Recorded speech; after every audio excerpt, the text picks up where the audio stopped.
Hi viewers, నమస్కారం. నేను doctor Sunitha, fertility consultant, 49 fertility centre, Tirupati branch. ఈరోజు మనము హైడ్రోసాల్పింగ్స్ అనే దాని గురించి మాట్లాడుకుందాము. చాలామంది అడుగుతుంటారు, అంటే మాకు స్కానింగ్లో హైడ్రోసాల్పింగ్స్ ఉంది అని చెప్పారు, మాకు పిల్లలు పుడతారా లేదా, ఏమేం ప్రాబ్లమ్స్ వస్తాయి అని చెప్పి.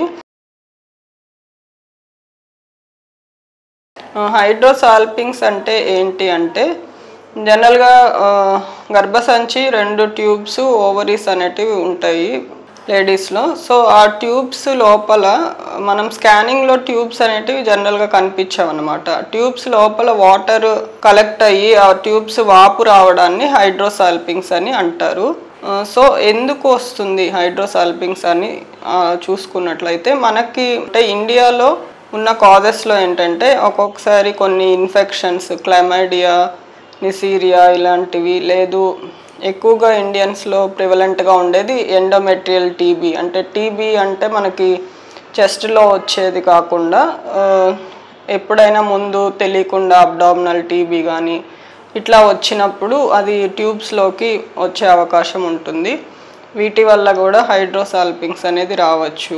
ఈ ఇన్ఫెక్షన్స్ వల్ల ఉండొచ్చు, లేదు ముందు ఏదైనా ఆపరేషన్స్ అయ్యి ఎక్కువ ఉంటే ఇన్ఫెక్షన్స్ రిలేటెడ్గా ప్రాబ్లం వచ్చింది, లేదు చిన్న వయసులో అపెండిక్స్కి ఇన్ఫెక్షన్ వచ్చి అది రప్చర్ అవ్వడము, అప్పుడు అబ్డామిన్ మొత్తం ఇన్ఫెక్షన్ రావడం వల్ల కొంచెం ఒక్కొక్కసారి ట్యూబ్స్కి కూడా వెళ్ళే అవకాశం అనేది ఉంటుంది. సో ఈ హైడ్రోసాల్పింగ్స్ అంటే ఉన్న వాళ్ళకి ఎటువంటి సిమ్టమ్స్ అయినా ఉంటాయా అంటే, కొంతమందిలో మాత్రము ఎక్కువ వైట్ డిశ్చార్జ్ ఉండడము, కొంతమందికి ఏమో పొత్తి కడుపులో నొప్పి, పెయిన్ రావడము అప్పుడప్పుడు ఎక్కువగా, ఇట్లాంటి సిమ్టమ్స్ అనేటివి ఉంటాయి. ఇంకా కొందరిలో ఏంటంటే ఇట్లా పిల్లలు లేరు అని చూపించుకోవడానికి వెళ్ళినప్పుడే స్కానింగ్లో మనకి తెలుస్తుంటుంది.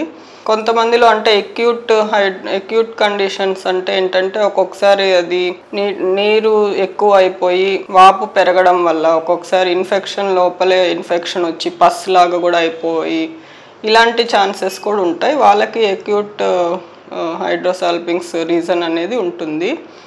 సో వీళ్ళల్లో ఏంటంటే సివియర్ పెయిన్, ఫీవర్ ఇట్లాంటి సిమ్టమ్స్ అనేవి ఉంటాయి. సో దీనివల్ల ఏం జరుగుతుంది, హైడ్రోసాల్పింగ్స్ ఉండడం వల్ల ఎటువంటి ప్రాబ్లమ్స్ వస్తాయి అంటే, జనరల్గా ఏంటంటే నార్మల్ ప్రెగ్నెన్సీకి ఒక ఎగ్ రిలీజ్ అయినాక ట్యూబ్లో నార్మల్గా ఉంటే కనుక ట్యూబ్లో ఎగ్ వెళ్ళాలి, స్పర్మ్ కూడా ట్యూబ్లోకి వచ్చి అక్కడ పిండం అనేది ఏర్పడుతుంది. సో ఇట్లా నీరు చేరడం వల్ల ఒక్కొక్కసారి ఒక సైడ్ బ్లాక్ ఉండొచ్చు, ఒక్కొక్కసారి ఆ నీరు వల్ల కొంచెము పిండం అనేది అతుక్కోవడానికి ఇబ్బందులు అనేటివి ఉంటాయన్నమాట. లేదు ఇంకా పెయిన్ సివియర్గా ఉంది అంటే ఇమీడియట్గా సర్జరీ కూడా చేసుకోవాల్సిన అవసరం ఉంటుంది. ట్రీట్మెంట్ ఎలా చేస్తాము అంటే, చాలామందిలో ఒక 2 to 3 వీక్స్ యాంటీబయోటిక్స్, ఇంకా కొంచెం ఇనిషియల్గా సివియర్ పెయిన్ ఉన్నప్పుడు పెయిన్ కంట్రోల్తోనే కొంతమందికి రికవర్ అవుతారు. ఇంకా కొంతమందిలో అలాగే ఉన్న వాళ్ళు, పిల్లలు ఇంకా ప్రెగ్నెన్సీకి ప్రాబ్లం అవుతుంది అనుకున్న వాళ్ళకి ఒక్కొక్కసారి లాప్రోస్కోపీ ద్వారా ట్యూబల్ హైడ్రోసాల్పింగ్స్ని ఓపెన్ చేసి రిమూవ్ చేసుకోవాల్సి ఉంటుంది.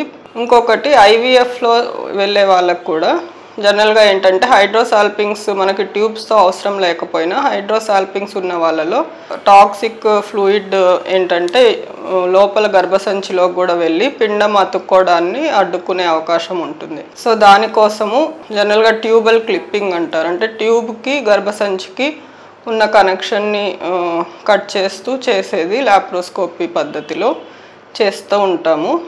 సో ఈ ట్యూబల్ క్లిప్పింగ్ కానీ, లేదు మరీ సివియర్ హైడ్రోసాల్పింగ్స్ ఉన్న వాళ్ళకి సాల్పింజెక్టమీ అంటే ట్యూబ్ని రిమూవ్ చేయడము, ఇట్లా చేసి ఐవీఎఫ్ చేసుకొని ఎంబ్రియో ట్రాన్స్ఫర్ చేసుకున్న వాళ్ళలో బెటర్గా రిజల్ట్స్ వస్తున్నాయని చెప్పి చాలా స్టడీస్ అనేవి చెప్తున్నారు.